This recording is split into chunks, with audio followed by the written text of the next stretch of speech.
Well, welcome everybody. We invite you to come into the space with us. And as you come in, you should also see an opening poll. We invite you to go ahead and submit your answers to that. Okay, so we have 3 different questions.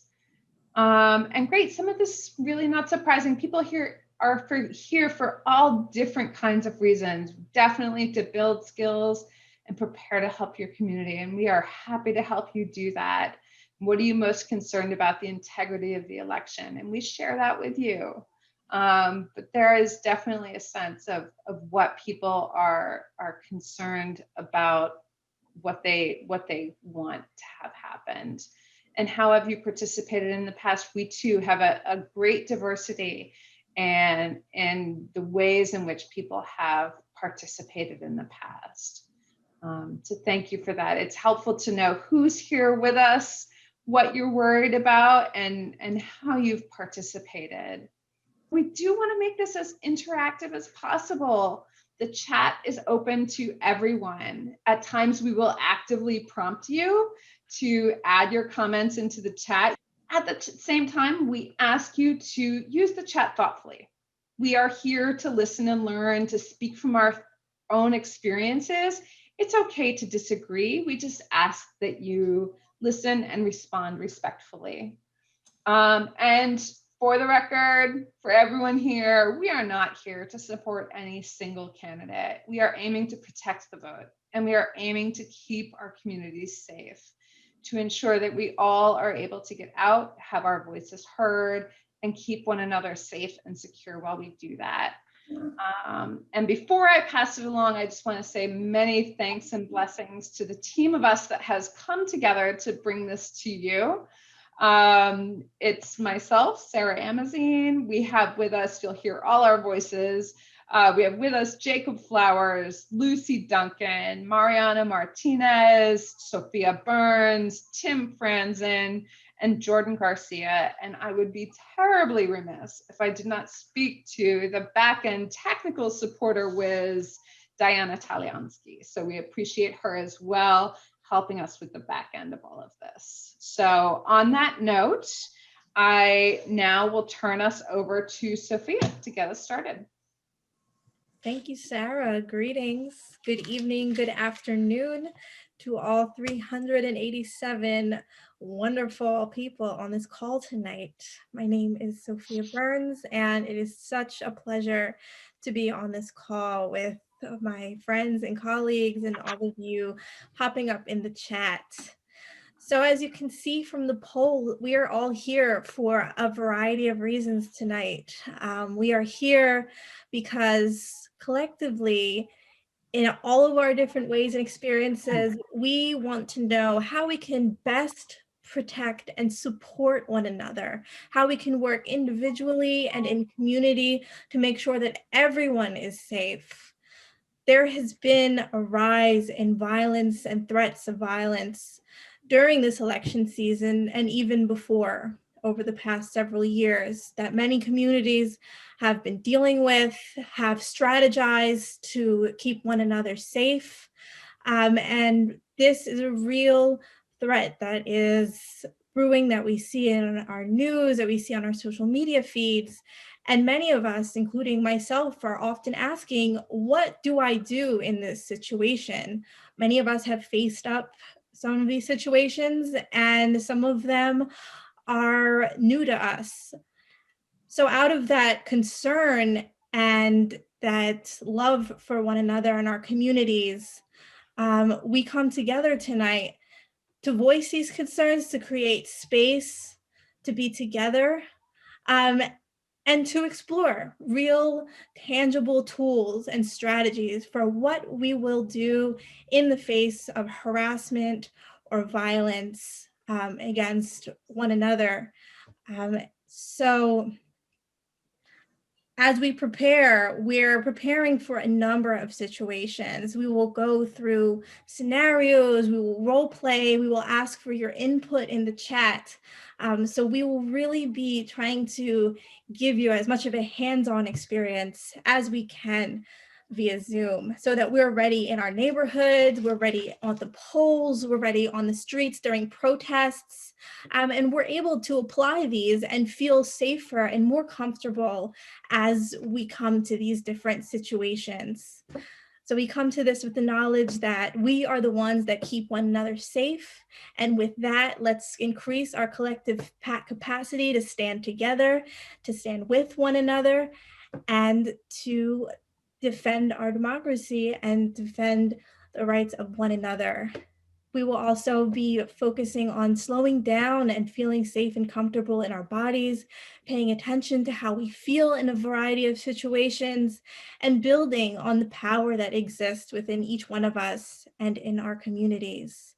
So thank you for coming here tonight, and I will pass it along. That's me with the goals of our training. Jordan Garcia, I use he and his pronouns. I'm based in Denver, Colorado. And the goals of our trainings of this training is learning to stay calm when faced with tense situations, verbal altercations, or violence. Number 2, considering scenarios and skills for intervening when folks are harassing those who are trying to vote. Number 3, consider scenarios and skills for interrupting and de-escalating violence at protests and beyond. And number 4, considering scenarios and skills for responding thoughtfully and creatively and creating safety in the face of armed attacks or violence.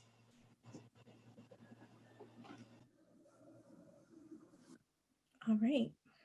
So now that we know what we're going to be doing, let's get settled in our bodies and in our space and become a little bit more present. I know many of us have been moving around, doing a lot today. Maybe you spent a lot of time online already.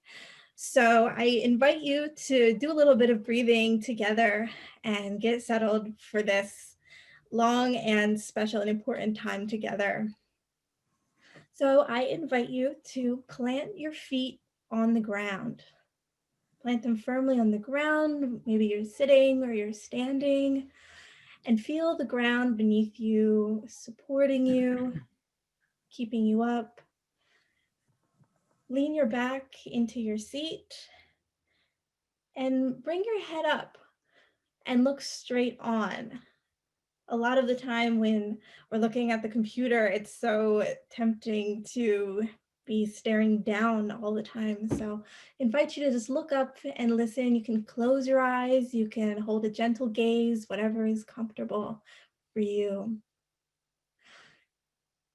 Roll your shoulders back a little bit. Take a couple of regular breaths. And now let's begin to slow down our breath. So let's breathe in for a count of 4.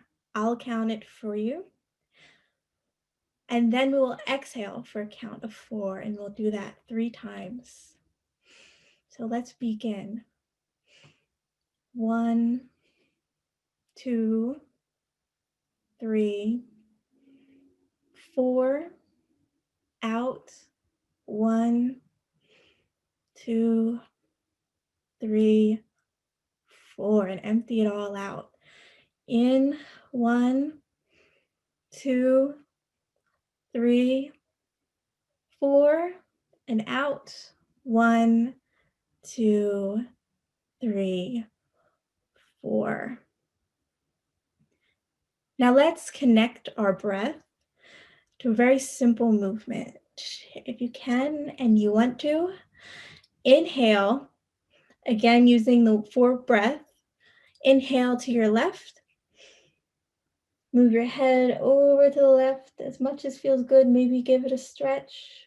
1, 2, 3, 4, and over to the right. Out. 1, 2, 3, 4. Now at your own pace, I invite you to shake your head no with these breaths. Sometimes saying no can be challenging. Sometimes it causes some stress and anxiety.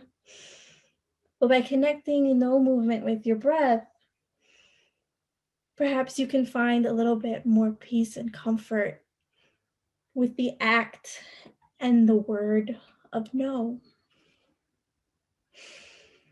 So return to your regular breath now. Maybe take a big exhale or a big inhale, whatever feels good. Unclench your jaw, give your shoulders a roll back and forth or up and down. And get in a comfortable seated position, whatever that is for you. Get nice and comfortable. We will be here for a while. The more that we release resistance within ourselves, the more space we create to resist what we need to in the world around us. So I thank you for breathing with me and with all of us. And I will pass it over to Lucy.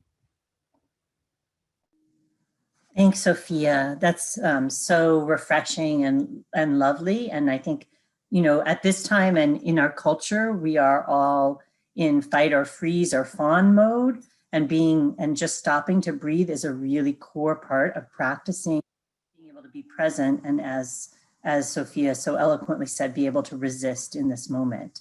I myself love this training. I love bystander intervention training and this kind of training because it has a real broader view. It really shows you, demonstrates how we can create community safety beyond the police, beyond militarization, and really like be there for one another. It really shows a different kind of level of community where we see one another as elementally connected and that we are responsible for caring for one another.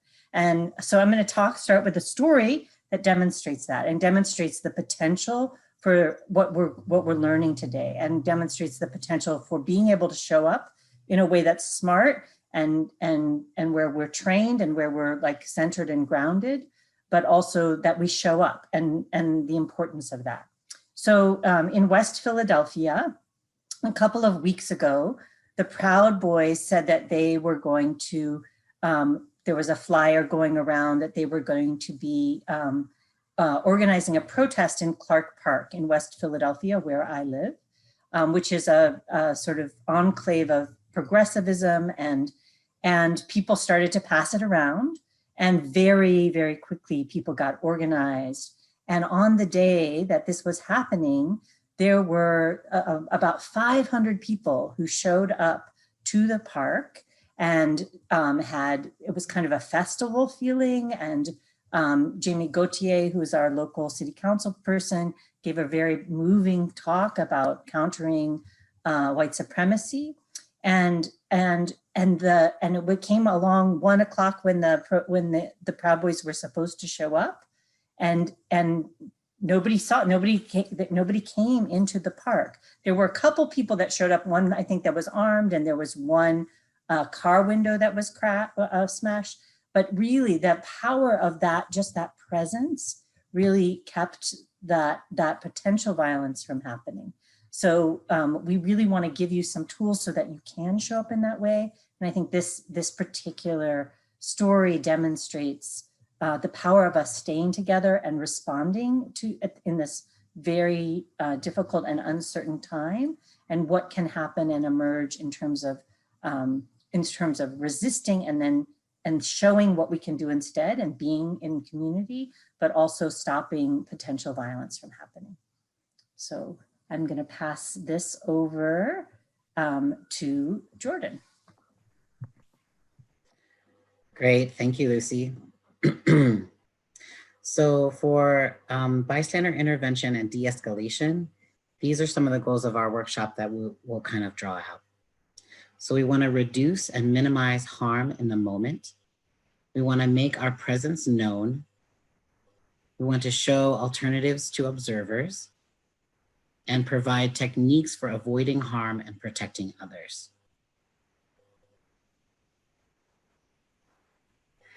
So we're going to invite you to go ahead and use the chat and whiteboard to answer these questions. What are the biggest barriers to intervening that you might be feeling? But what keeps you remaining as a bystander? And how do you know when a situation requires intervention?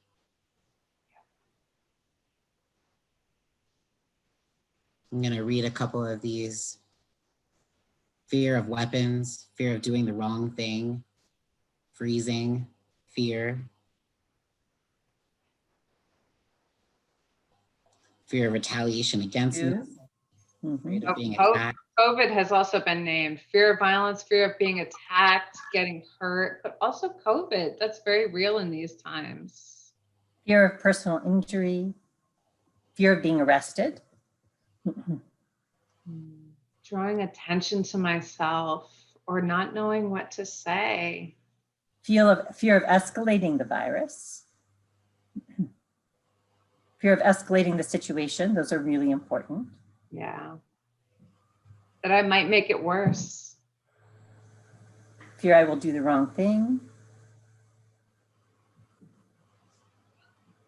Oh, that someone might know a better way to react. So somebody said that they know how to get up in people's faces, but not how to de-escalate.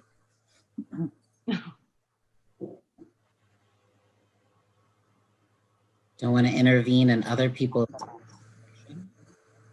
There's a few people that are lifting up fear of age, that they might be at risk, just based on their age too. So somebody's afraid, this is a really real one around, there's some guns and they're really afraid that their provocation could make the harm greater. I think that's really real, and that's part of why we're doing this training, so that you have some techniques for responding that minimize harm. Yeah. Mhm. I also see one about fear that they themselves could become aggressive and act short, and maybe in the heat of the moment, not be as de-escalating as we all want ourselves to be. Thank you all for sharing these. They are pouring in. I love about minding your own business. That's a really important one, I think, because this whole thing works because we understand that other people are our responsibility. Great. And as we're kind of going through some of those, what keeps you remaining a bystander? What keeps you in it?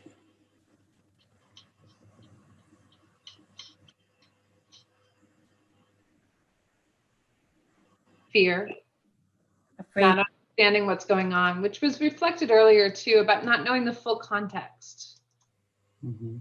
afraid that other people won't know nonviolence and practice it.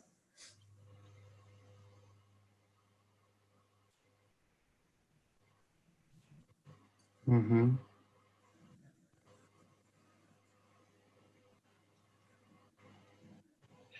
The future of family, future of the generations to come. How to know when to step in and try to de-escalate a situation. So really paying attention for that. We'll talk about that some too. Would my intervention be welcome? Really important one. A fear of arrest,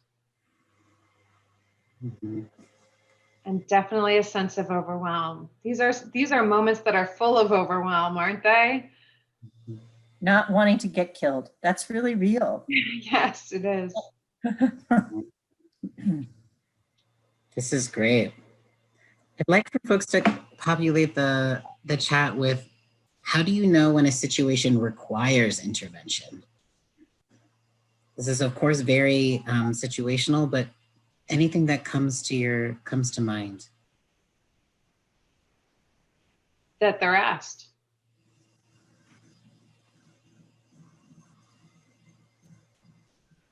When someone's surrounded. If you feel nervous and threatened yourself, that's a really good one. And that's part of why we do the body stuff. You pay attention to your body. When there's weapons. Listening to your inner voice. I see a bunch of people saying, I don't know. Mhm. And just like, I have no idea what calls for a situation to be intervened in. Mhm. A gut feeling, that's really good. Mhm. real that we're going to teach you. We're going to give you some ideas for discerning when someone is in danger. Yeah. Loud I'm noticing for myself that if I'm being bullied, I'm less likely to escalate, or step into a more confident role. But if someone else is, if another person is being attacked, I'm much more likely to get. Mm-hmm.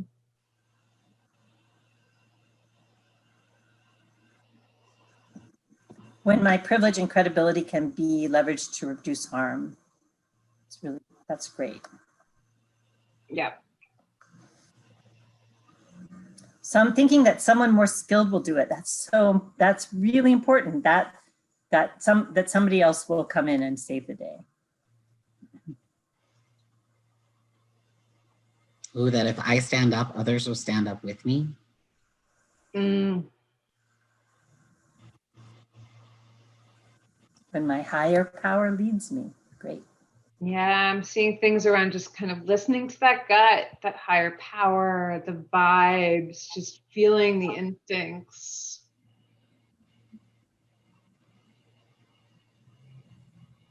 And that gut feeling. Some people are watching body language.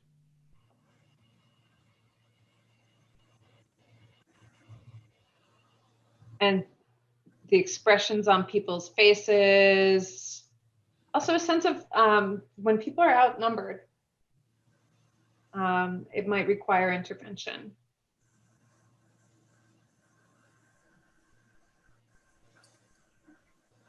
To This be is really great. balance. Yeah, that's a really good one. Yeah, this is really great. I'm noticing a lot of people very in touch with or being comfortable with the uncertainty of just going with your gut. Yep. When people ask for help, really simple. Yeah. When police are harassing a person of color.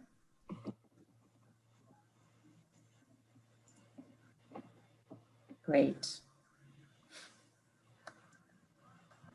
Yeah.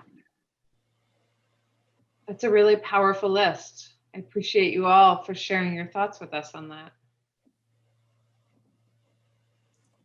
When no one else is stepping in.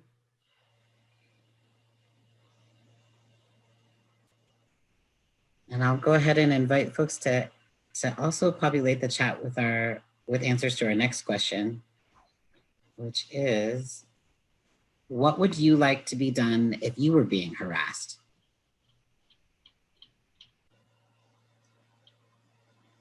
And if you have an experience, feel free to put it in the chat too.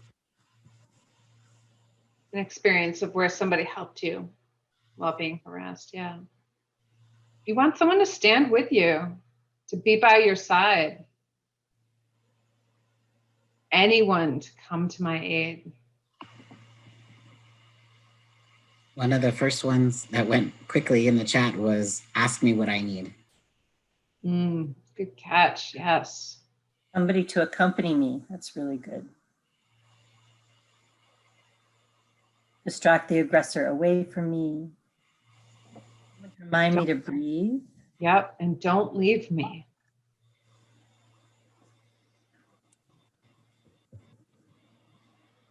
Find your own voice, but maybe be supported in finding your own voice.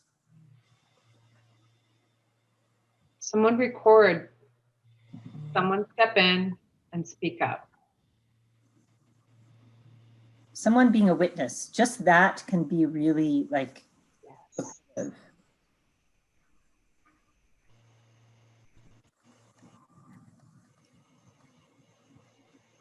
And to document. Yep. Checking in, seeing if I need help. A sense of gathering around you.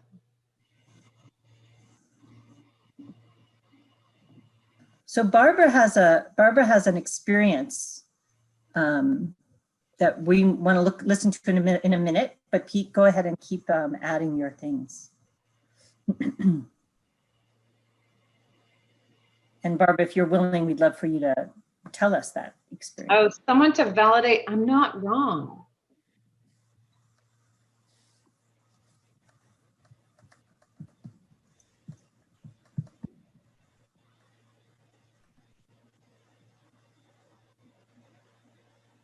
Someone to make sure I get home or to my car safely. Yeah. And a pretty easy one to offer too.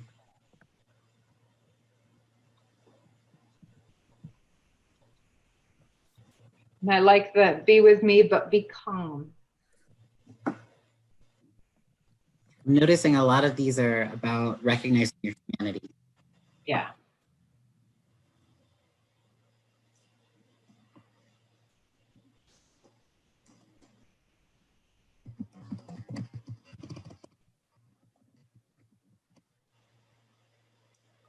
Someone to help lead, someone to pray, someone to get help.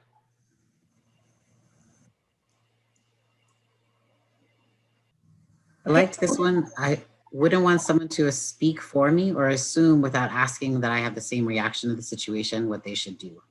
Like that one. Yeah. So Barbara, if you'd like to speak and share, that would be wonderful if you want to share your experience.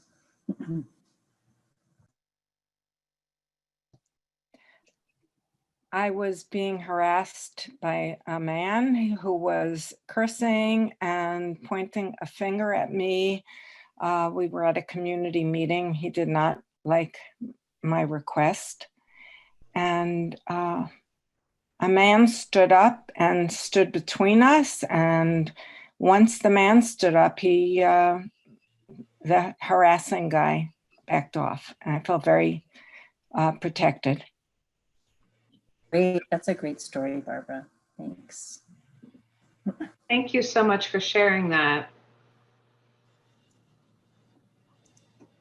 You're welcome.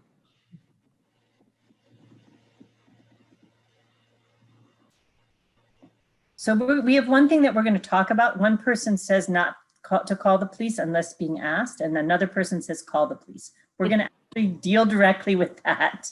And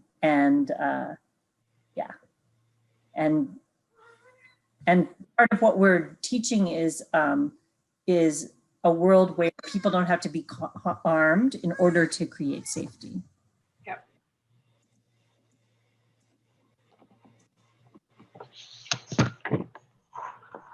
Here's a really good one. One major issue that has been identified is that white people often don't want to other white people to know they disagree with them, and letting the aggressor know that you disagree is a major part of anti-racism. That's really important, very important.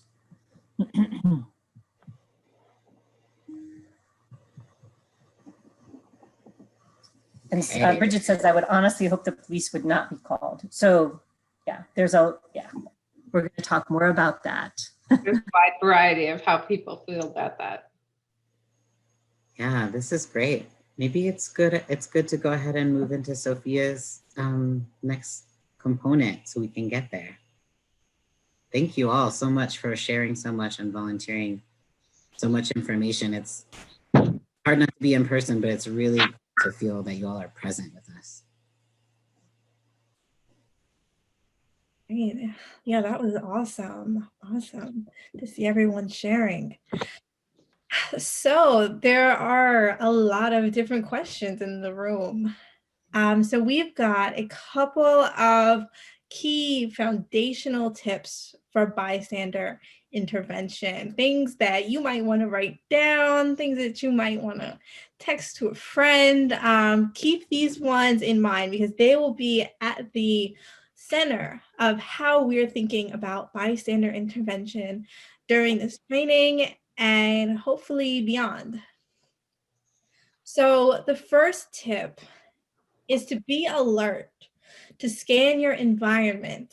So using your 5 senses to look around, hear, see, smell, what is your environment like so that you can notice when there are changes. So you can notice if something feels a little bit off or different.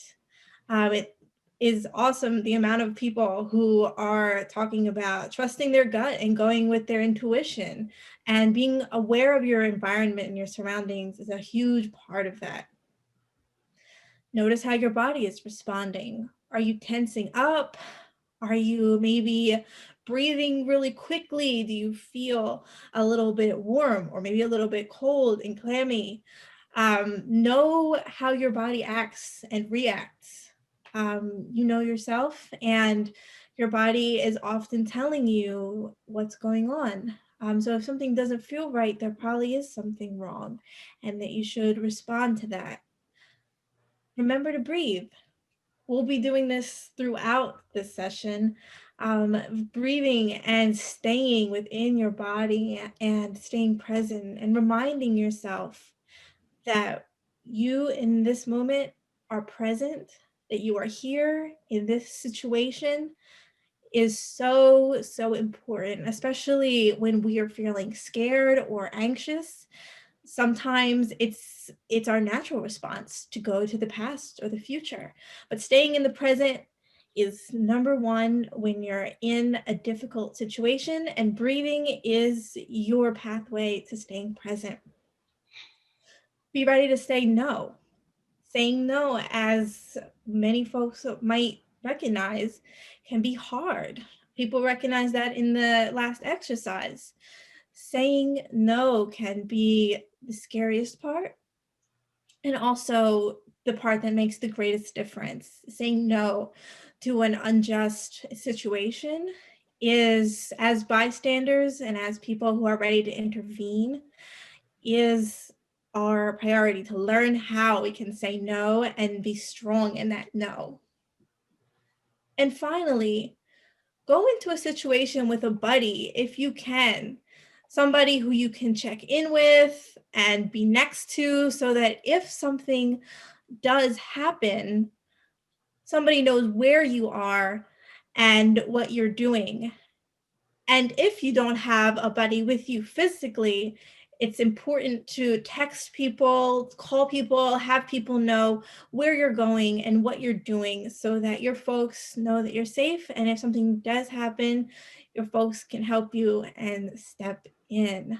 So keep these in your mind as we go forward. And Sarah is going to start sharing some of our do's and don'ts. That's right. Okay, so let's get into a little of the nitty gritty of it. We're going to run through a few of the do's and don'ts of bystander intervention, and then we'll pause to take some of the questions that you might have. So the first do, we'll start with the do's, right? What do you want to do?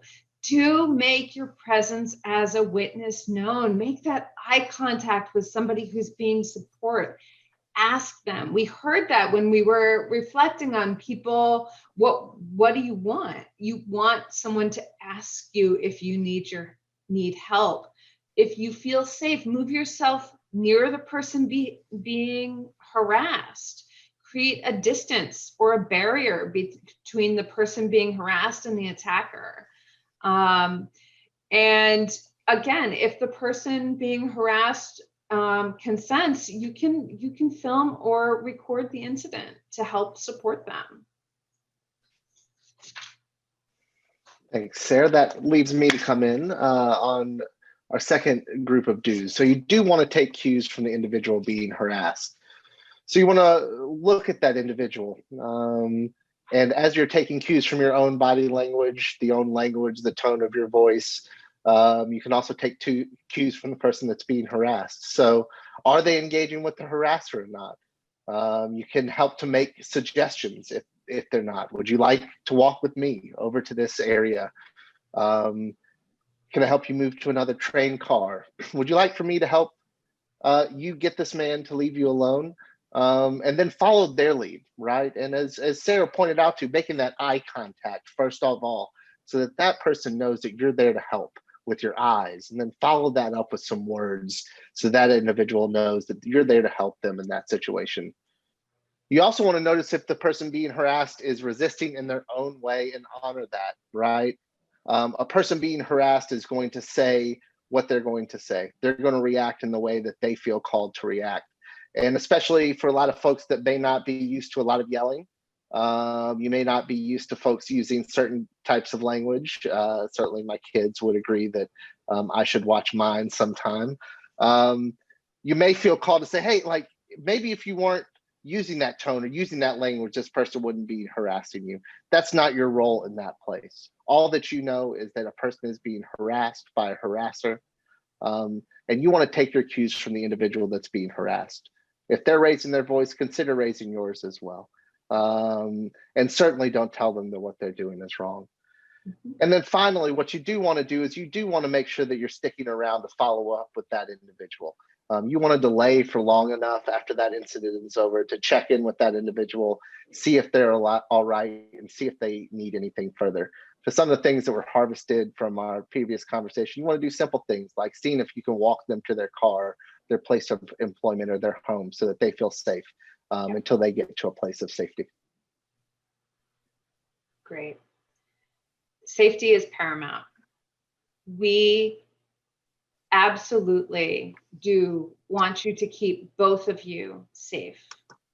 We do not encourage anyone to enter into a situation that would only endanger you.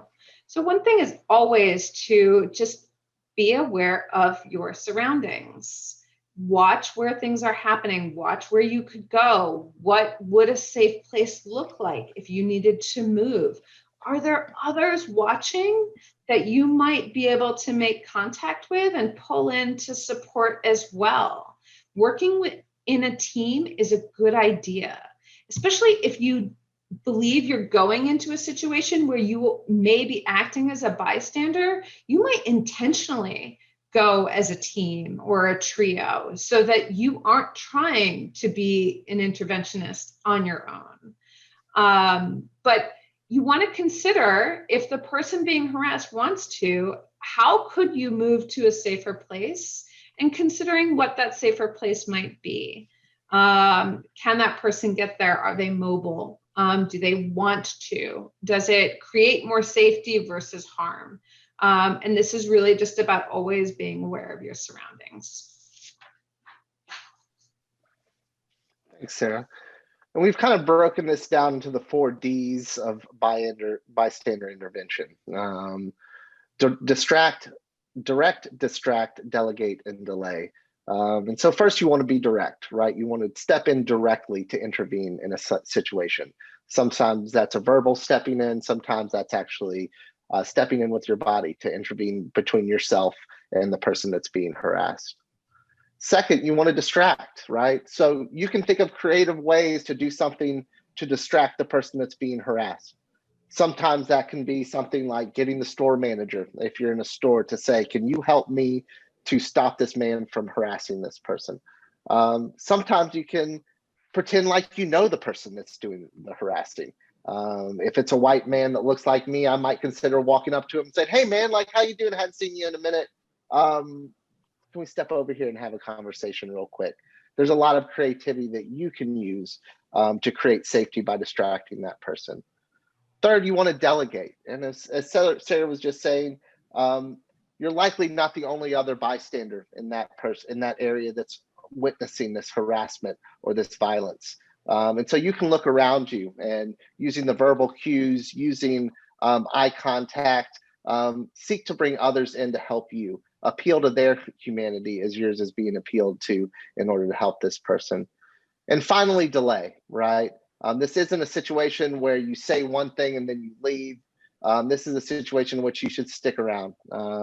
Talk to that individual should they be interested in talking, but at least ask them if they're okay. Do simple things like offer to walk them home, get them to a safe place of safety, and see what their needs are at that point.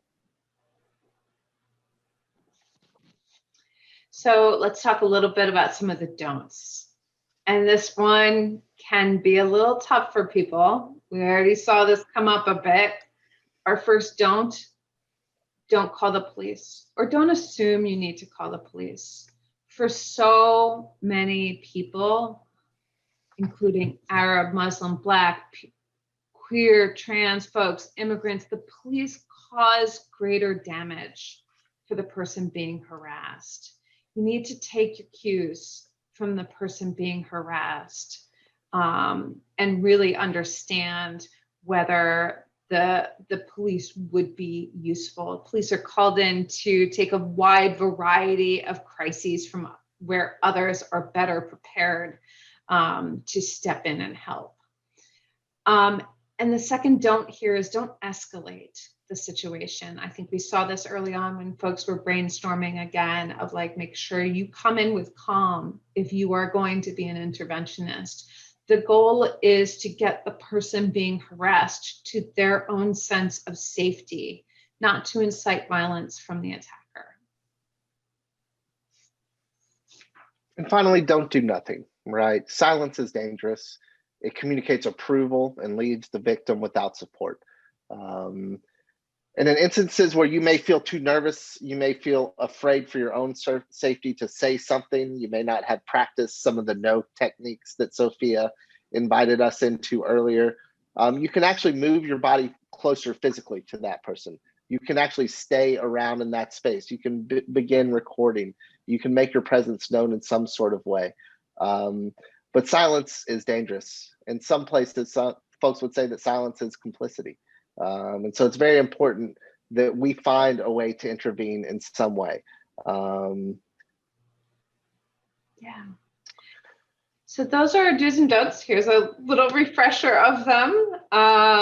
There have been a couple of questions coming up in the chat, a few comments coming in. While we do have a lot of information to cover, we are happy to field a couple of questions. I think one thing that is really clear is that even the smallest intervention, simply asking somebody if they would like you to stand with them, is an intervention in and of itself. Acknowledging that something is happening has tremendous power. You don't have to have all the answers, but simply bearing witness. I see a couple of questions popping up in the chat. One says that Nancy says that these are great examples of smallish events. My concern is about being in a large group, such as a protest march, when a group of counter protesters start threatening people at the edges of the group, and then fellow protesters start yelling and escalating instead of de-escalating.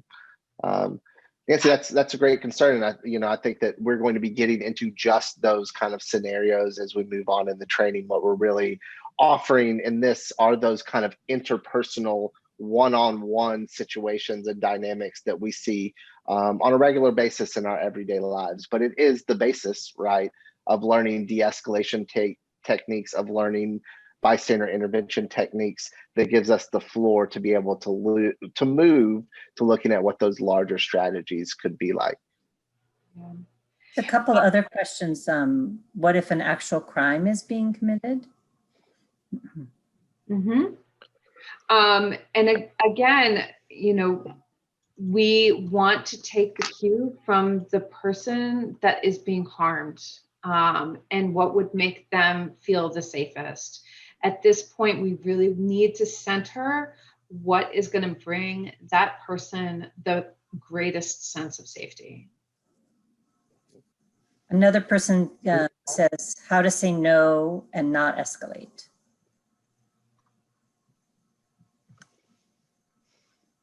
Well, no isn't necessarily an escalating word, and it's more than just the word. It's the way that you're presenting that word in your tone. It's the body language that you're exhibiting, that you do it, and it's how you do it in the situation that you're in.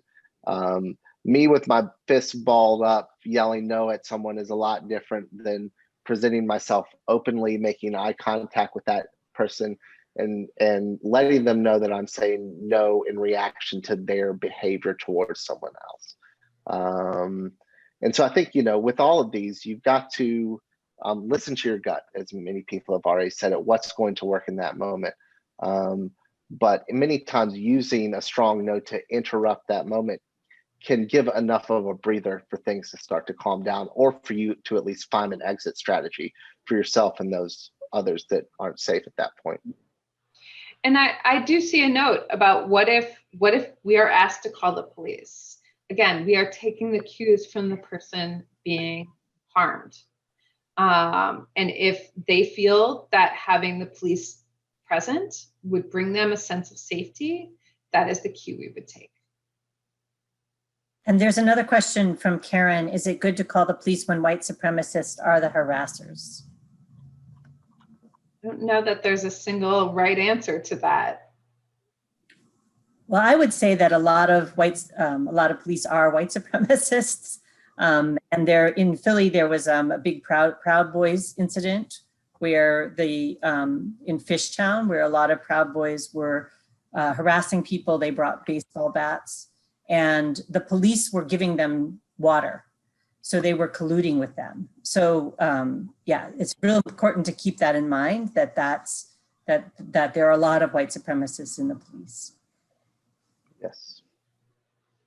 Okay. Thank you all. Appreciate that. Yes, so we have a short video that we use when talking about these issues that will just take a few minutes, take a break from us talking and let y'all view this.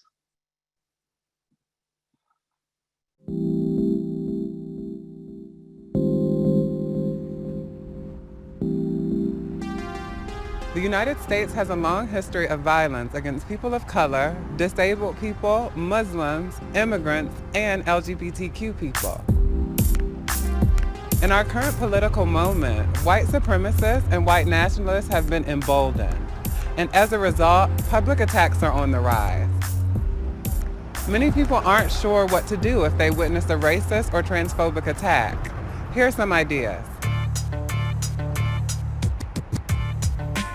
It might be tempting to look away out of fear or because you aren't sure of what to do. But not getting involved communicates approval and leaves the victim high and dry. If you can, talk with the victim. This is about supporting them. Look them in the eye, check in with them. Try not to escalate or provoke the perpetrator. Simply sitting or standing next to someone is better than nothing at all. It's difficult to witness any kind of violence, so try to breathe and stay present. Many assume others will document an incident going on. If it's safe to do so and the victim doesn't object, film or record an incident. This helps to keep track of the rise of incidents like this, and it also ensures that the victim's versions of events can be confirmed. Check in with the victim. Ask them what they need. Get their consent and offer concrete ways to support them. Get them water. Help them get composed. Help them call a friend or even get to a safer place. Armed police presence often escalates rather than reduces the risk of violence in a situation. Because police have been trained to see people of color, gender nonconforming folks, and Muslims as criminals, they often treat victims as perpetrators of violence. So if the victim hasn't asked you to call the police, do not, I repeat, do not call the police.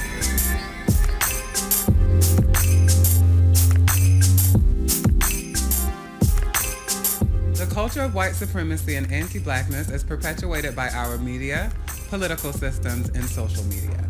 You can contribute to making these attitudes unacceptable by challenging white supremacy even when you're not in a crisis.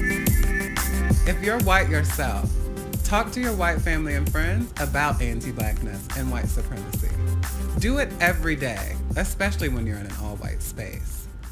By doing this, you confront the culture without putting anyone else in danger of an immediate backlash.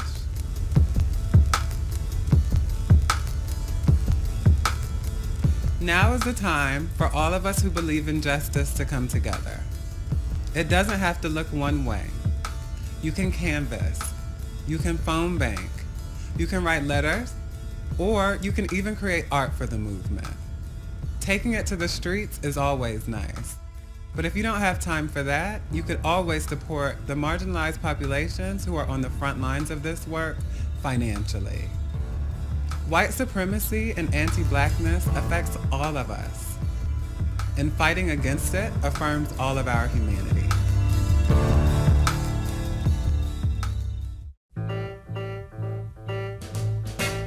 All right, everyone. Thank you very much for that. So I'm going to pass it off to my colleague, Sophia. and get it moving. We are going to come back with a little bit of breath again because we're trying to get into a practice. So if you're not already seated straight up, I invite you to straighten out your back, roll those shoulders back, and take one big deep breath all the way in.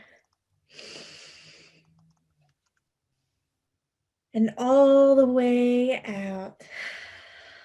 Let your stomach fall flat. And we'll do a little bit of two-part breathing for one moment. So breathe with me. I invite you to take a deep breath in through your nose and send it right into your stomach. And after your stomach is full, fill up your chest. So let's give it one try. Into your stomach and into the chest. Real deep.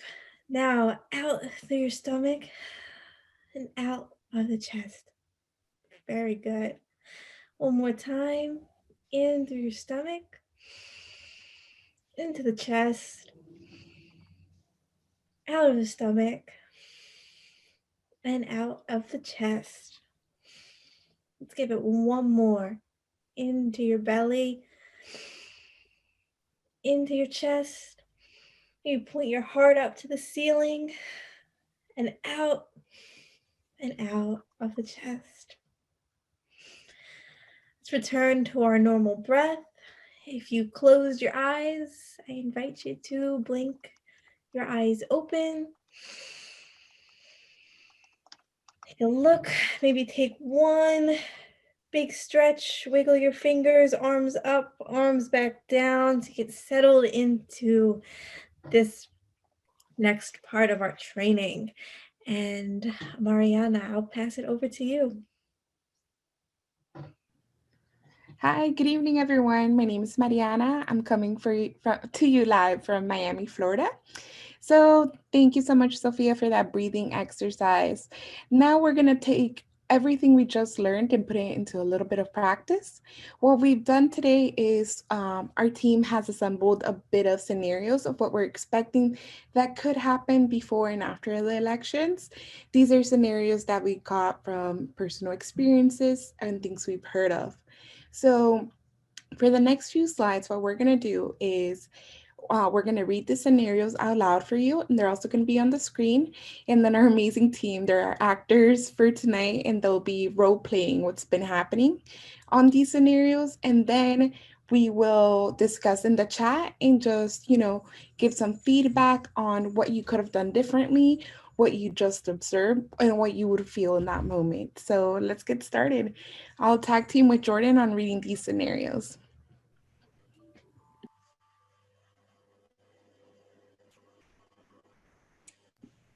So with the first scenario, what would you do? You are walking towards your polling site and see canvassers walking up to you with flyers and printouts. You firmly declined and they move to the person behind you.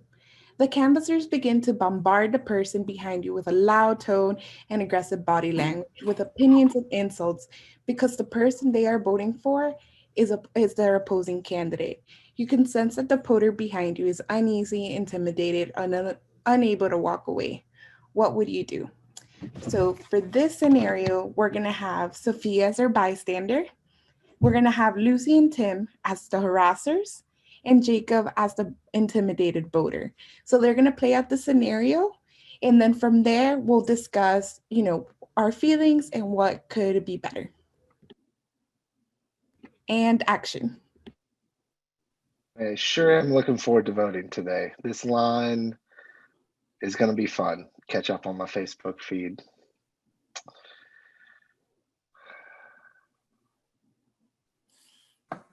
Hey, real nice shirt, buddy. Maybe you should go home instead of being in line here. It looks like you're not educated enough to vote. I'm just trying to vote today, sir. If you could just. Well, I don't have time for it. Okay, so you could take that propaganda shirt and just take it home because this election is too important to have idiots like you in line. Yeah, you need to go. Yeah. Excuse me. Hi. Are these folks bothering you? Yeah, I'm just here to vote, and they've been yelling at me since I got here. It's just, Would you mind if I said something? I would appreciate. I've told them to go away, and they just don't seem to want to leave me alone. Okay, I got you. He needs to go. You need to get out of here. It's not okay. You need to leave. Look, it seems like guys are making this person pretty uncomfortable. We're all just here to Yeah, vote. and what are you, their mom? I mean, who are you? I'm just another voter. I'm just another person in line, just like him, just like you, and just like you. We're all here just to vote. I think that everybody should be able Well, you to know, get if you behind it. got a problem, you guys got a problem, you can go, but I'm right here. No, we certainly don't have a problem, but I think that me and my friend here would just like to stand in line in peace. And No, it's not. No, you need to, Yeah. you're gonna vote for the wrong person. You need to, no. We're Look, here. I can't put up with this the whole time. We got to stand out here. If Yeah, I say why to your don't you place, can you maybe go and get somebody from inside? I think this is illegal. They can't be harassing us like this. We got a snowflake on our hands. Yeah, we do. Yeah, we do. This is, yeah. well, listen, I understand you have Thanks. your own political views. That's fine, and you can vote for whoever you want. But if you continue to harass us, I'm going to grab a poll worker to come and handle this situation. Go ahead. Go ahead. This guy is not, he shouldn't be allowed to vote. All right, well, I'll go grab a poll worker and they can lay out the rules of this polling place. Go ahead. Well, And scene. Thank you so much to our actors. So now in the chat, we can discuss kind of first question, what are we feeling? What just happened? So we can see that this is voter oppression. They're bullying a voter. So this is definitely a scenario that we have heard happened already through the early voting, and we can expect that will happen next Tuesday. So watching this interaction, what do you think our bystander, Sophia, did really good in this scenario? And I see that John put 866 our vote. A lot of cities and states have their own election protection hotlines. I can see some suggestions here. The real skill here with the interventionist was staying calm. That even just listening to some of the harassment was getting to folks, and having the person intervening, staying calm was definitely useful. And not trying to argue with them. Really just kind of affirming everybody has a right to vote. So I see a lot of comments as well that Sophia did really well in addressing the voter, asking if they needed help and if she could step in. Great. She didn't return the accusations. That's true. And definitely centering the person who is being harassed, asking them what they wanted to have happen. Calling in higher authority as a poll worker is something Jordan mentioned as well, that depending on the city, they do have hotlines you can call. Great, so what's something that could have been done differently? Do you think it took too long to get the poll worker? They should do it just in time. What if something else had happened? So there's a little bit of wanting to enlist another person.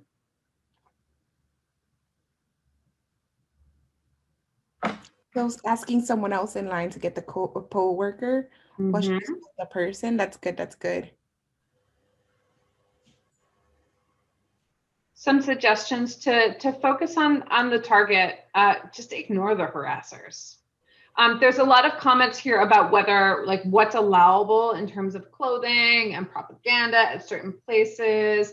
That is definitely location specific. It is important to know what is allowable in your particular locality.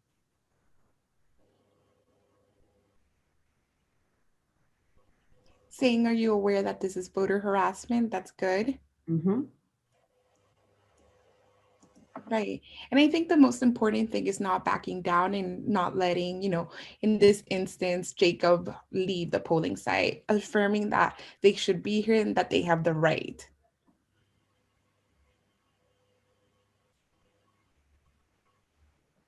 Right. So butting up with the person that's being harassed. Yeah. These are all great. So this is a really good scenario of what could happen on Tuesday if you're at a polling site, and just things that we've heard from past elections. Yep. And we saw it earlier. We're seeing it here again about, I saw earlier my phone would already be out. And here we see they might ask the person being harassed if they would want them to film.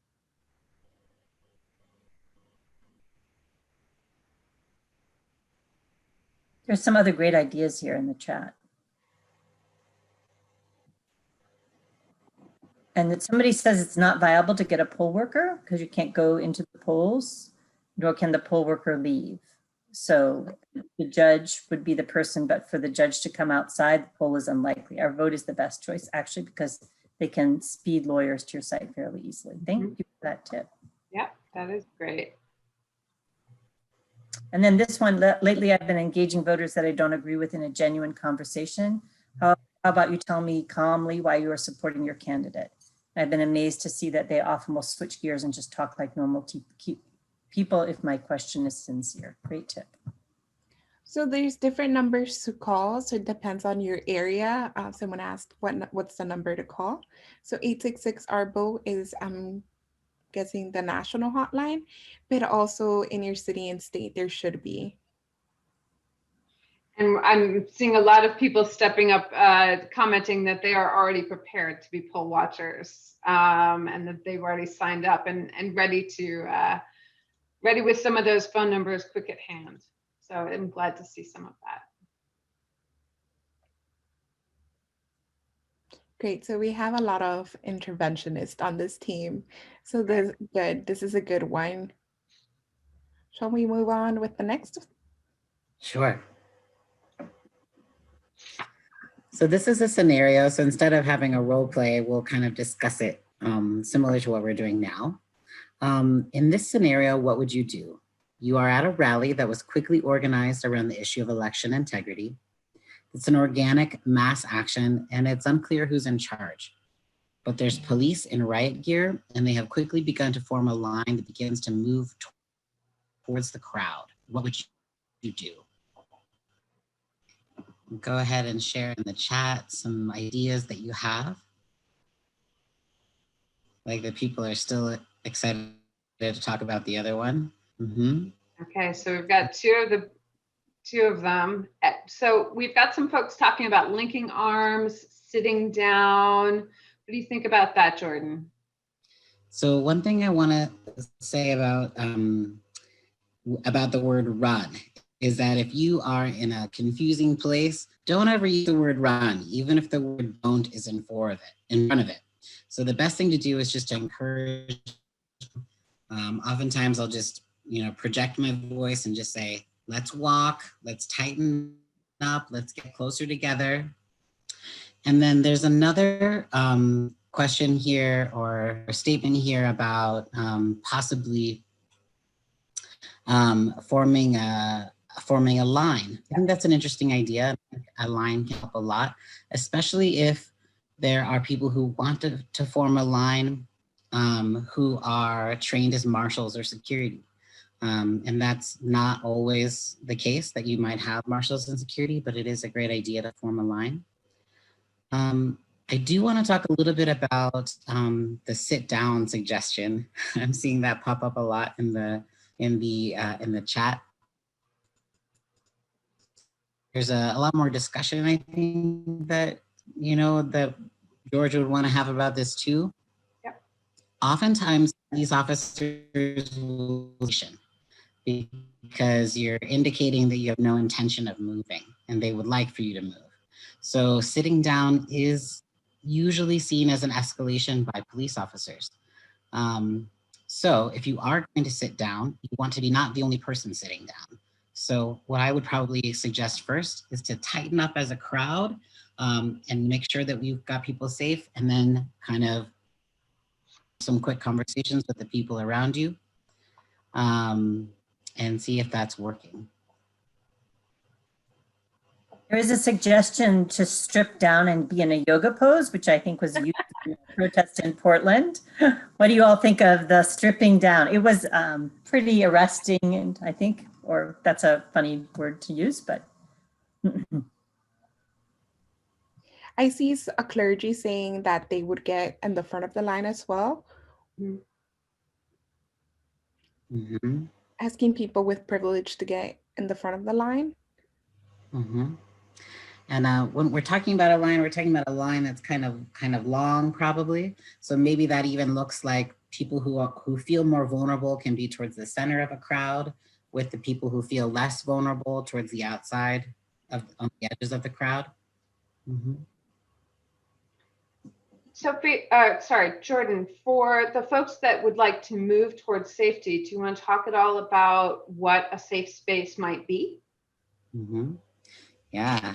Hey, I'm curious what other people think a safe place would be. For myself, I would look for a place that's farther away from stairs. That might be just making sure I'm not directing people to an area that's very hilly or got a lot of stairs, or places where wheelchairs or strollers might have a hard time going. So those are some things to keep in mind. Also, if you're seeing tear gas, if you're actually seeing tear gas in the air, pretty much you want to, unless the wind changes, you want to direct people in a way that's farther away from tear gas or pepper spray. And I would argue that you want to look at the direction. This is a whole nother conversation about police strategy, but you want to look at the formations of the different police lineups and use that information to judge for yourself how safe a certain exit might be. Mm-hmm. And it comes back again to really paying attention to your environment and being pretty vigilant throughout. Somebody is mentioning that for Black, Indigenous people of color, which is what BIPOC means, that undressing is not going to be an effective strategy. And it's true, there's more vulnerability, which points to, like, obviously that's a pretty dramatic thing, and it's not necessarily something. I think the other tips are really more helpful, but it also does point to, like, people who have more privilege, like what Jordan said, using that to be protectors and being willing to be in between people. There's a great story about Bree Newsome. This is in an action when she took down the Confederate flag, that there was a white man with her who put his hand on the flagpole when the police were about to tase the flagpole to get her down, basically to kill her. And because he had his hand on the flagpole, they didn't touch it.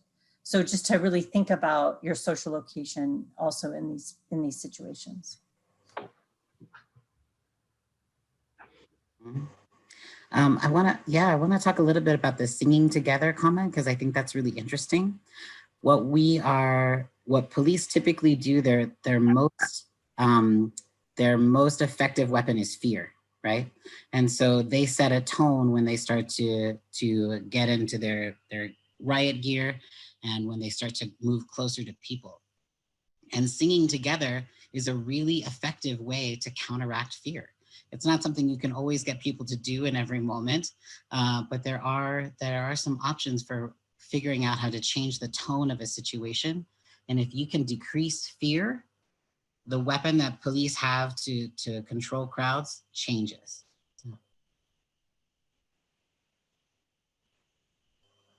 Yeah, ceremony, absolutely. Song suggestions. Well, that's a tough one. I think there's some really beautiful labor songs out there that I would recommend, but you might want to start with something that everybody knows to see if you can get people joining you. All right, I think we're okay to move to the next one.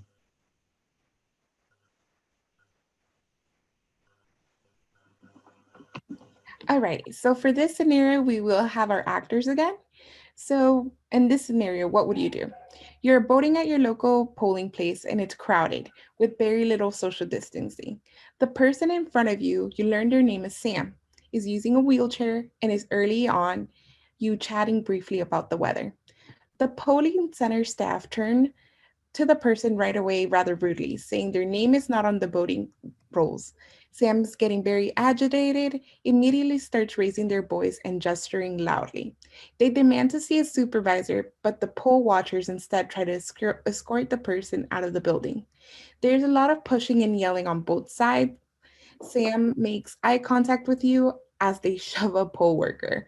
So for this scenario, who will be Jacob's going to be our staff person, Sophia is Sam, Lucy is the poll watcher, and Tim is the bystander. And action. Sorry, Sam, you're not on my list today. I don't think I can't allow you to vote. It doesn't appear that you're registered. I can't vote. I've been registered for years. What do you mean? I mean, it says right here on my screen, Sam.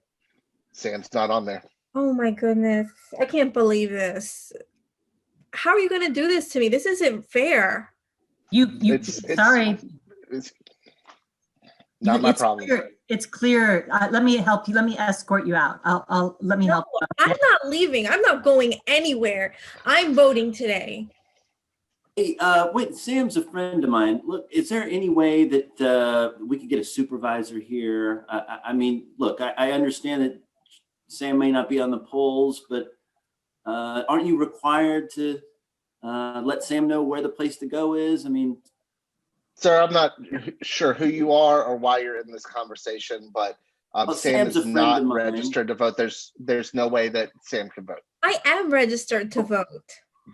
Okay, well, you need I need to. If you could bring a supervisor, that'd be excellent. And I'm willing to stand. Sir, I'm not wasting my time anymore with you. Well, you know, line of people outside the door. I've waited in line too, and I'm willing to just wait right here with Sam until your supervisor's available. Clearly, Sam, let me escort you out. It's time to go. You Not need to go. leaving. I think you need to go with this person. You're not on the rolls. You need to go. I am on the rolls and I'm not leaving. No, you need to go. I'm not going anywhere. Will you stay with me until we get a supervisor here so that I can vote today? Absolutely.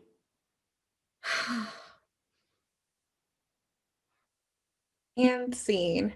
So thank you, actors. So for this scenario, first I'll ask Sam, how did this response make you feel? How did Tim intervening make you feel?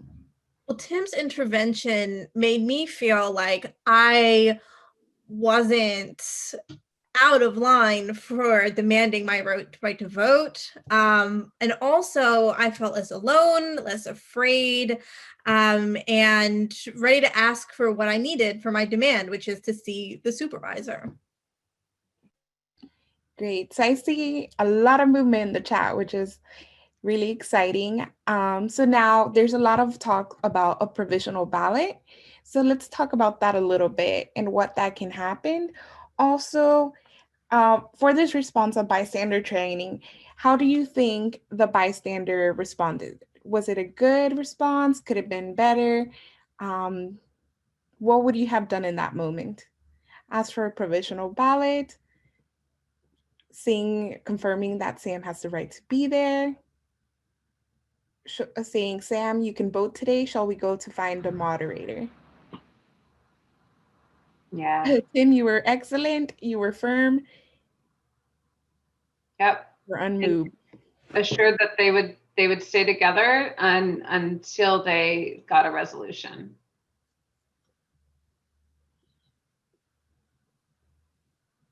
So yes, what if Sam got violent with the poll worker? How would you de-escalate that situation? Because now you're de-escalating the poll worker and also Sam.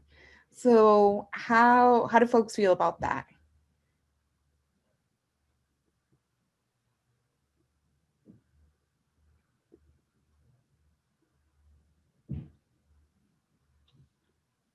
Some person was recommending that a better response would be, we'll be here waiting for an election judge or a provisional ballot, but we won't move until one or the other is here. Just an innovation on what Tim did. Exactly. Go And ahead. I think it is really important to go into these situations knowing what the rules are in your location's rules. Who's eligible for provisional ballots? Does a judge have to intervene? Things like that. These are all locality based, and it's important to know what is the law in your locality. Yeah, I really liked that someone mentioned helping Sam keep the focus on getting the opportunity to vote. That might also help de-escalate them.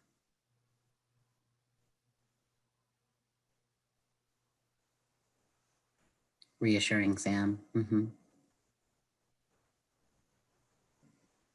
Yep. And just some different examples of how to get some official, whether it's the supervisor, calling the county election supervisor, whether it's calling somebody who might not be on site or getting a supervisor who is on site, getting an authority in to help intervene and get some answers for Sam. And make sure nobody's touching Sam's wheelchair.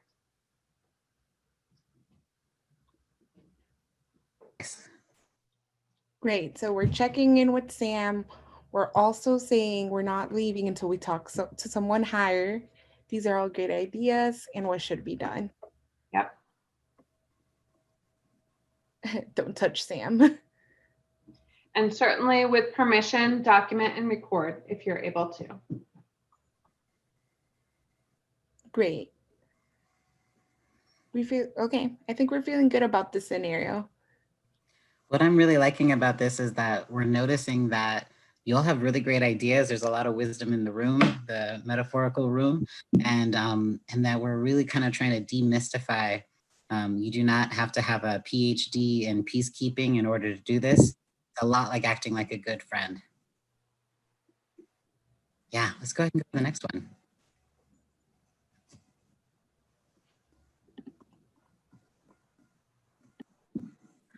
All right. So in this scenario, what would you do? A young Black man with mental illness is shot and murdered by police blocks away from your home. Protesters, some of whom are your friends, flood the streets near the murder and focus on the police precinct, calling for the arrest of the cops who shot the young man. A police car is lit on fire and 2 dumpsters as well. You hear helicopters circling above. How do you show up to support the deeply distressed Black community of your neighborhood?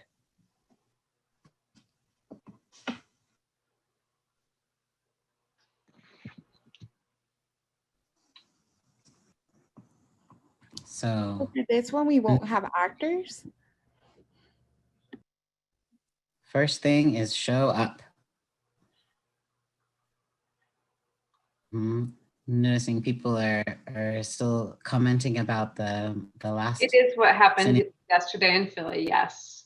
And yes, this was my reality yesterday. I was just a few blocks from this.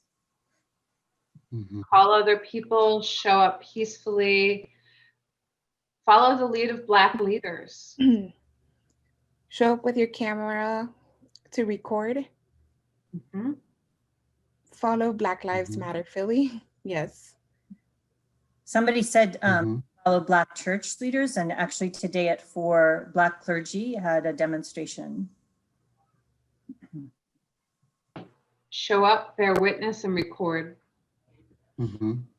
And earlier in the thread, I saw someone say, be sure to train your recording devices on the police and not on the protesters. It's very important.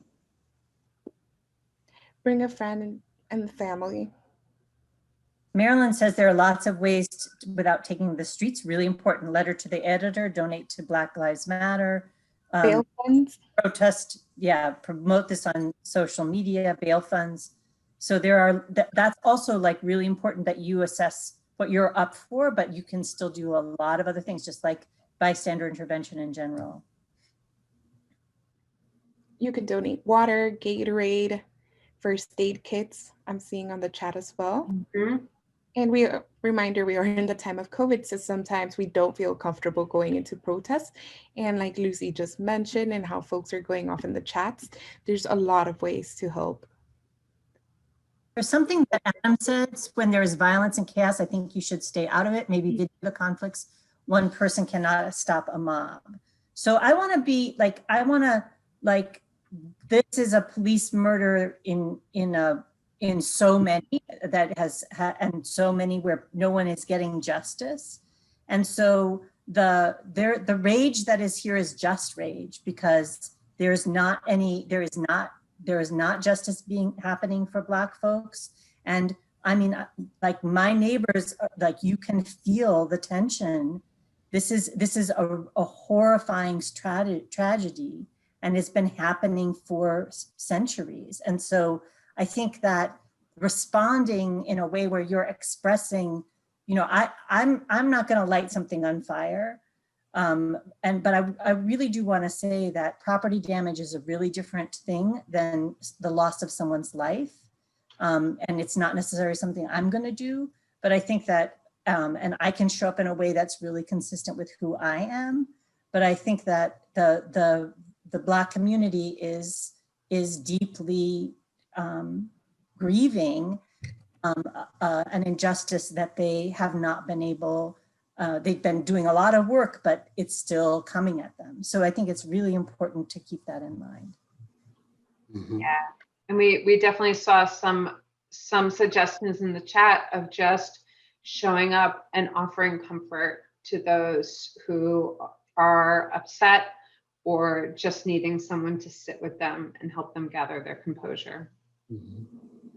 This is also a really good time to ask someone if they want an escort to their car, or they want someone to walk them home.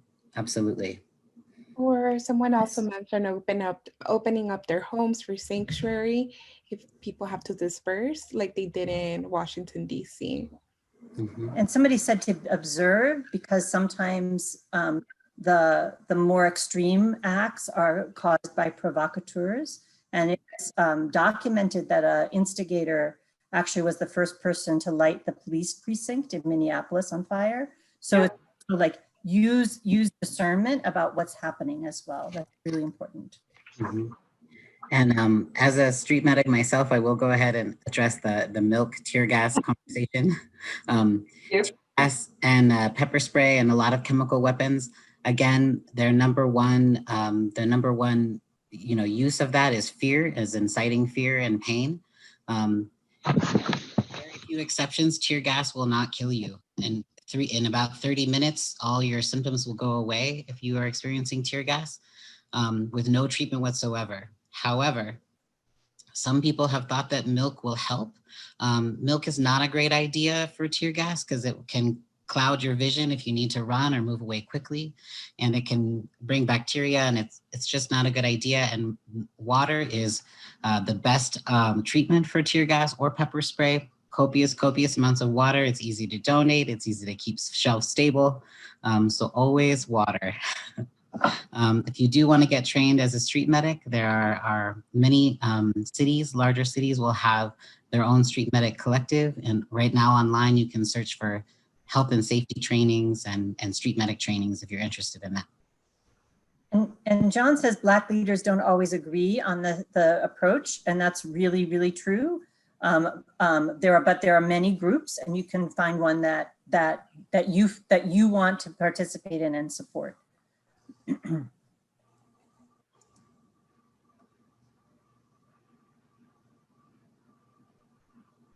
Great.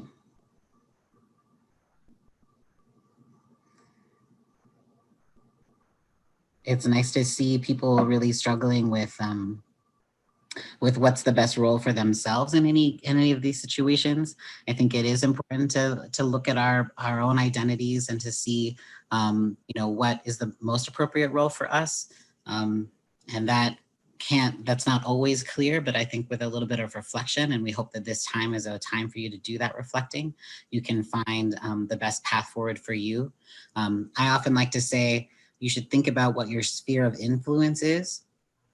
What are the things what are the spheres that you have control over and that you can influence? And also, what are you good at? What are your skill sets? Are you able to remain calm in wild times? Are you able to communicate clearly? Do you write really well? Do you provide resources to loved ones in a good way? Yeah, I think it is really important to appreciate not only who we are when we show up, but all of the different ways that we can show up and offer support, reflecting back on how even the smallest gestures are an important act for bystander intervention.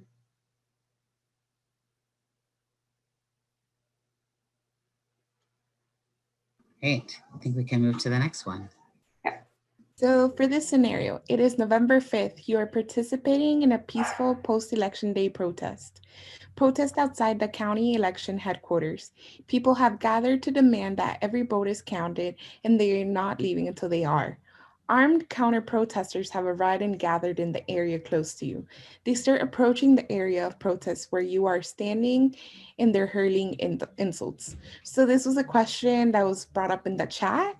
And so you're facing counter protesters, you're in a protest yourself. What's the best course of action? And then, I'm sorry, for our actors today. So we're going to have Sophia and Jacob as counter protesters, and Tim and Lucy as protesters. We're armed. Wait a minute. Other way around. Yes, other way around, Lucy. So Tim and Lucy are regular protesters, and then Jacob and Sophia are the armed counter protesters. Oh, okay, thanks.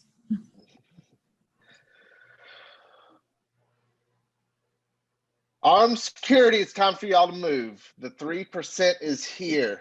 I need for every single one of y'all to move. All right. I'm here to step defend aside. democracy. Step aside. We're taking back America. This is me and Smith and Wesson telling you to move right now. I need y'all out of here. We're providing security for democracy at this site now. Hey, how y'all doing? Well, first off, hey, how y'all doing? I'm Tim. I'm with the organizers over here. What's your name? Tim, my name's Jacob. I'm gonna need for you to move. I'm here to provide security. I don't want any of y'all to get hurt, and you might if you don't move. Oh, wait, security, but I'm working with some of the organizers here. I can't really hear you. Is there any way, and I do want to hear what you're saying. No, I'm not providing security for your riots. That's not what I'm here to provide security so y'all can riot. I'm here to protect my city. So I'm gonna need for y'all to go. Okay. Hey, folks. Hey, folks, these people are armed. We're going to slowly walk over here. You can follow me. And the protest security folks, can you get in between these armed folks and all of us? We're going to walk over to the other, we're going to get close to where we're protesting, but we're walking away from these folks. And I'll stay and hear y'all out. Slow. I'm going to stay and hear y'all out to make sure I understand what the hell's going on. Now that I can hear you, now that they're moving away, we can have a conversation. Well, I just think this Only is thing I want to talk about is you leaving. No, why am I supposed to leave right now? Like I said, we're here to defend democracy and stop you from rioting. Okay, well, I want to make sure that you're safe, and if you're feeling threatened right now, I'm going to move away. But if there's any issues that you have with this crowd, I want you to talk to me first, and hopefully we can just resolve it, because nobody wants anybody to get hurt today, and your safety is important to me too. All right. Tim, I'm not sure that's going to work. You might want to come with us over here. I don't feel threatened at all. I'm armed and I'm ready to fight.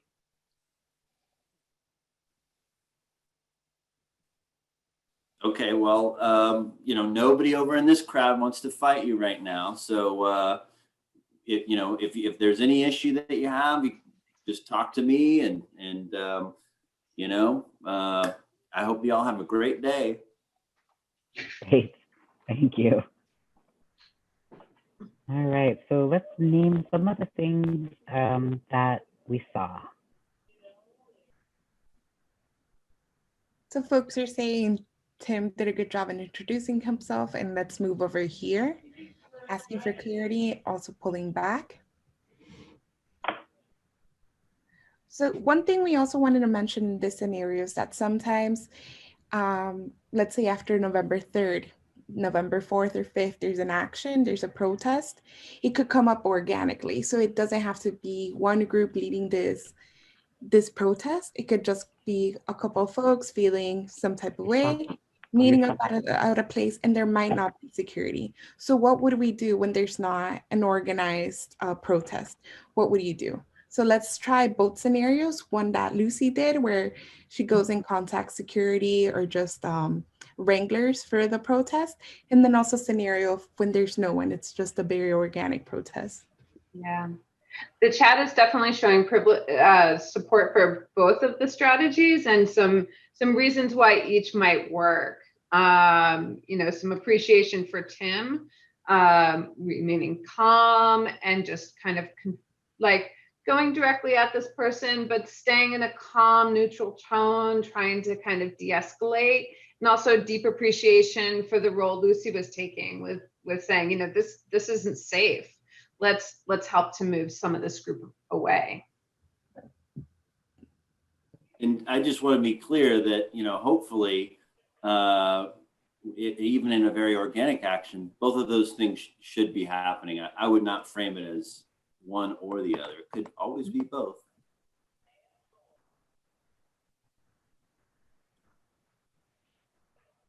It's a question about asking them what they want. Why are they there? Why have they come to break you up? Mm-hmm. Also, one thing to keep in mind, as Jordan was saying, is that identity plays such a big role in this. Who are you? How do they see you? Remember, this is opposing counter protesters. So the same, if I were to do the same, I would not get the same reaction as Tim doing this, stepping in.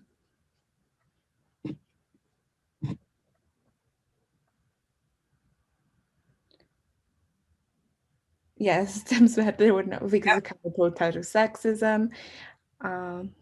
I'd like to see the physical barrier between folks. Yep. Staying calm and prepare for everything. I do obviously believe that sexism plays a role in our world. But it is interesting. There are times when I have found that women will de-escalate a situation more quickly than men because there's a sense that like they have to figure out how to cater to a certain person, and so I do think that women also can be very good at de-escalation. Mm-hmm. Somebody was saying that they've been at protests, BLM protests, where there's counter protesters, and engaging them has been really helpful, and just analyzing that they really want to be heard is, I think, really good. And I think it's a great example of how there's a role for everyone's different comfort level. Some people are able to and comfortable with calmly going towards someone who is being aggressive, and others are much more comfortable being in a space of helping to move others to safety. Somebody suggests negotiating and tell them to stay in a designated space while we will be over here where they have the right to be too. Yep.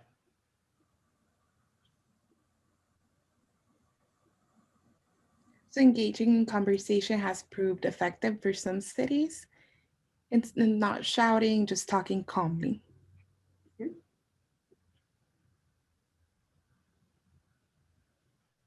There's a really good question in the chat. I was wondering if y'all wanted to react to. It says, isn't there evidence about what works in de-escalation? Mm-hmm. There are some things that have been shown to work. Breathing is a big one of them. There's an interesting one that has also been proven to work, and it is very connected to human psychology. And that is, if you talk like a kindergarten teacher and you start where you match the volume of the person who's yelling, and then you slowly start to bring the volume and the pace of your tone down and slow it down, they will match you. It's a kindergarten classroom trick. So that's an interesting one. Also, I think body language, they say 70% of body language, 70% of is body language. What we teach our peacekeepers is to have very open body language, but also to have one foot kind of back and one foot kind of forward. So if you need to turn quickly or move quickly, you're already in a position to be able to shift your weight and shift your balance. If someone were to try and push you or something like that.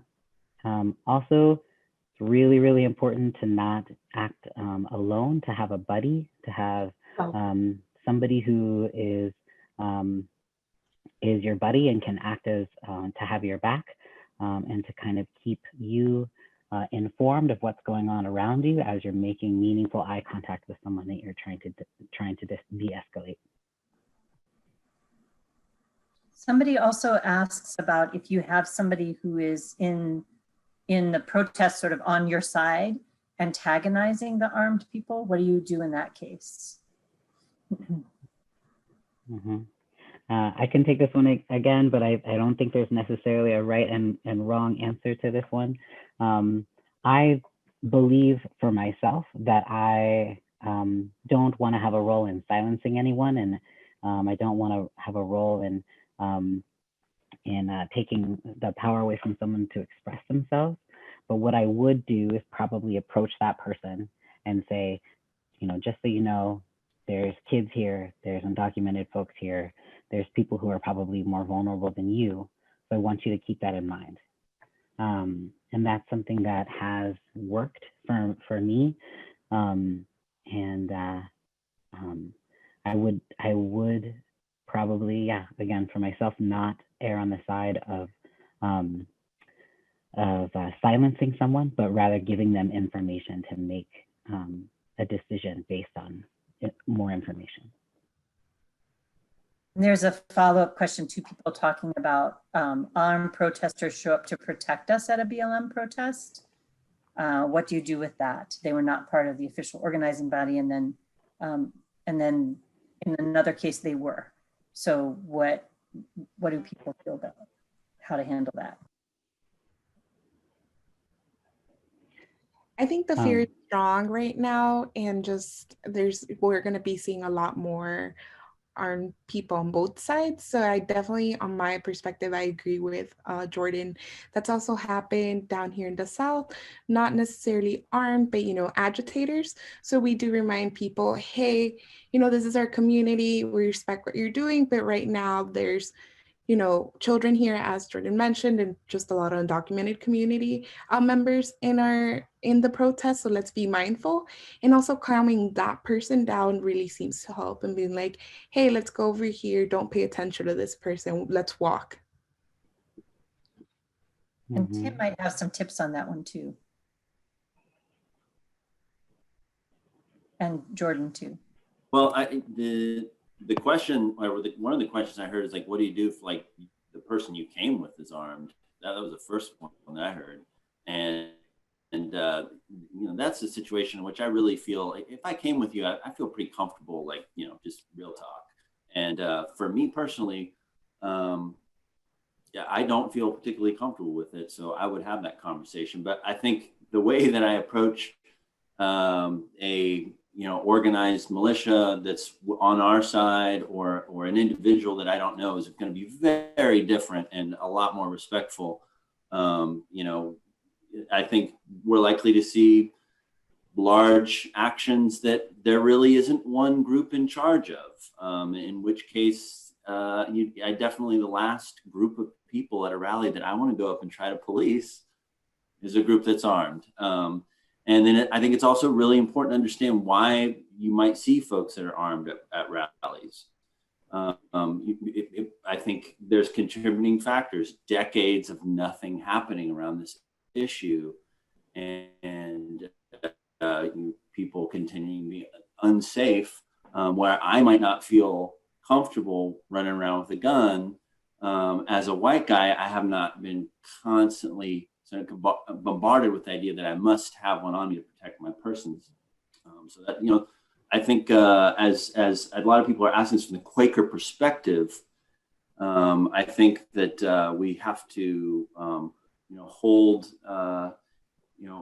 this issue into the light, and we have to, I think, being rigid on this is a misstep. And I think it's important to build bridges and meet these folks where they're at, even though they might be, holding this weapon that is designed to kill people. And I know that contradiction, I know what that contradiction's like, and it's an important thing to unpack, and we're not going to unpack it all tonight. But to just be able to meet them where they're at with love. And I'll stop with that, because that's a lot. It's a lot to unpack here, and we won't finish it tonight. And Jordan has a technique also, if you want to mention that.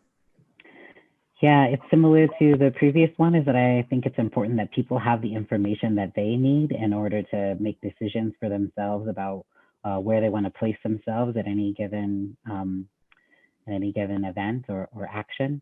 And so what I have done in the past is just informed people, this person is armed and I do not know them, and I'm going to stand over here if anyone would like to join me, because I would like to be away from this weapon. So that's something that I have done in the past, and that way I don't even have to have a conversation about whether or not you're with us or against us. If the event organizers have not asked you to be there as an armed escort, then you have a responsibility to listen to the organizers. Not everyone will do that. But yeah, I usually say, I don't know this person, and I know they're carrying a weapon, and I'm going to walk away. So somebody asked, there's one last question, and then we're going to move to close. But somebody said, aren't you all Quakers? We all work for a Quaker organization, and we believe in nonviolence, and we want to be realistic about the situations that we're in. We aren't proposing in any way to be enacting violence. We're proposing de-escalation always. And we can't control how other people show up.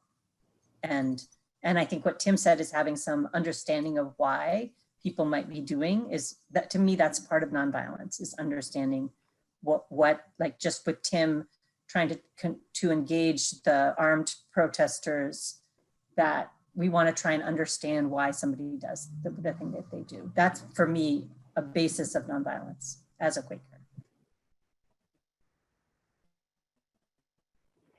Great, thank you. I did see a question about advice on how to intervene when fellow protesters are again, what I do, and it has worked for me in the past and might work differently for different people, is really try to remind people about why they're there. Say, I am working hard to make this a better place, a better city, a better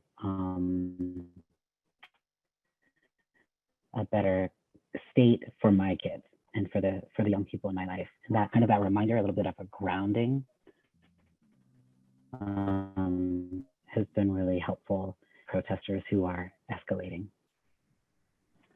And this is maybe a good thing to, we'd like for you to put something that you learned, but somebody said part of nonviolence is understanding how pervasive violence is, structural violence, and then I lost it, where'd it go? And understanding, let's see, sorry. I lost this comment. It was so and how people in different social locations have such different experiences and awareness of violence. Right, and that state violence is often, if you have a social location that's more privileged, you're not necessarily going to see the pervasiveness of state violence, but it's very pervasive. And so understanding that is really important. Mm-hmm. So there's a lot of questions, and we want to get ready to close. And, but if you want to share something that you learned or reminded of during our time together, that would be really wonderful as we move to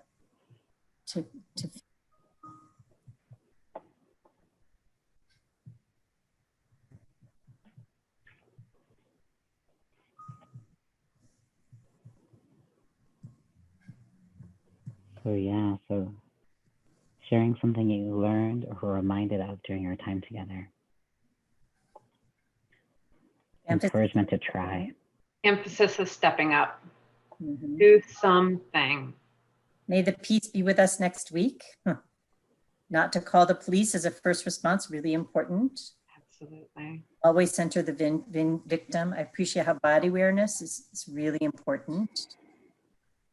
Talking calmly is a valuable tool in almost every situation. The importance of asking the victim what they want, really important. Thank you all. I appreciate all of this. Mhm. Staying calm, connect to the breath, be in the body, stay calm and connected to yourself, stay rooted. No milk. All right, great. All right. Thank you so much. And we're gonna have a poll. As soon as you finish the poll and you click submit, you'll see just a few of the resources we were able to pull together that show some more really great suggestions and tips for showing up, staying grounded, and protecting our democracy. And Jacob has dropped into the chat as well the AFSC action page to take the pledge to protect our democracy. And we encourage, Lucy did as well, so you can see it on either of them. So we encourage you as well to go ahead if you're interested and click that link to the AFSC pledge page. Okay. So it looks as though folks feel like we have a good likelihood of being able to stay calm, able to use the skills, likely to use the skills, and a lot of different ways in which people are planning to use this information in the coming weeks. So we appreciate that. We appreciate that feedback and all of the good resources and suggestions that you gave us in the chat. With much gratitude to all of you who have given a couple of hours of your day, evening, morning, wherever you are in the world. Much gratitude to all of you for being with us and for all of the work that you do. Thank you. And I wanted to add that, yes, you will be able to share this with people, and we will be including a survey in the thank you. Please fill that out and tell us how we did so we can improve what we've done and know what worked. Thanks so much. Thanks, everybody. Good night. Thanks all. Thanks so much. Take care. Bye, everyone. End your day in peace.